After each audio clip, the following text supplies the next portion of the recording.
नमस्कार शेतकरी बांधव, माझं नाव राजेश शिंदे आहे. मी महिको प्रतिनिधी आणि आपले जे शेतकरी आहेत उत्तम गजानन गुरनुले, गाव करंजी, तालुका माहूर, जिल्हा नांदेड. तर शेतकरी बांधव, काकांनी जे वाण आज लागवड केलेली आहे याचं नाव आहे महिको 7351 गोल्ड. महिको कंपनीचं हे वाण आहे आणि या वाणाची लागवड काकांनी माझ्या मते 16 जूनला केलेली आहे. बरोबर आहे काका? आणि याचं जे अंतर यांनी ठेवलेलं आहे 4.5 बाय 1.5. बरोबर आहे. आणि एका ठिकाणी एकच झाड ठेवलंय शेतकरी बांधव. आणि जर या वाणाचं जर आपण वैशिष्ट्य बघितलं शेतकरी बांधव 7351 गोल्ड, तर दणकट झाड आहे काका? दणकट झाड आहे.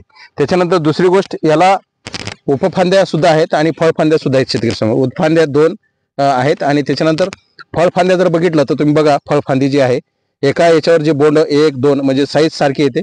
त्याच्यानंतर हे बघू शकता याच्यावर 3 बोंड आहेत, सगळ्याची साईज सारखी आहे.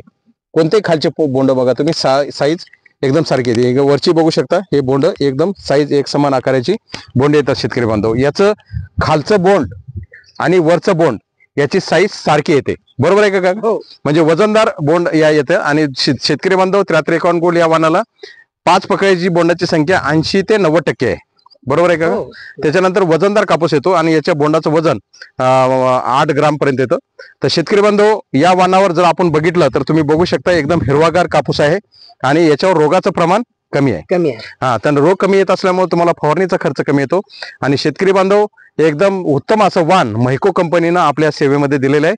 आणि या महिको 7351 गोल्ड वाणाला जर आपल्याला लागवड करायची असेल तर याला जमीन हलकी ते मध्यम या याच्यामध्ये लावली पाहिजे. आणि याचं जे अंतर आहे शेतकरी बांधव 3 बाय 1, 3 बाय 1.5, 4 बाय 1 किंवा 4 बाय 1.5 या अंतरावर जर लागवड केली, निश्चितच विक्रमी उत्पन्न देण्याची कॅपॅसिटी महिको 7351 गोल्ड मध्ये आहे. आणि बोंड फार मोठं आहे शेतकरी बांधव याचं.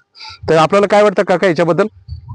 याच्यावर चांगलं आहे सर, माहिती दिली हे तुम्ही चांगली आहे. याचं वाहनही चांगलं आहे, आम्हाला आवडलं आहे. आणि 7351 हे वाहन मला आवडीचं असेल म्हणूनच या विषयाने नाही लावलं की उत्पन्न वाढाव या हेतून लावलेलं आहे सर. तर आज दिसतंय ते सगळं चांगलं दिसते, चांगली पोझिशन आहे, रोगराई कमी आहे, आणि पातेगळ कमी आहे. एवढ्या अतिवृष्टीमध्ये सुद्धा चांगलं आहे, चांगलं उत्पन्न देईल असं विश्वास आहे.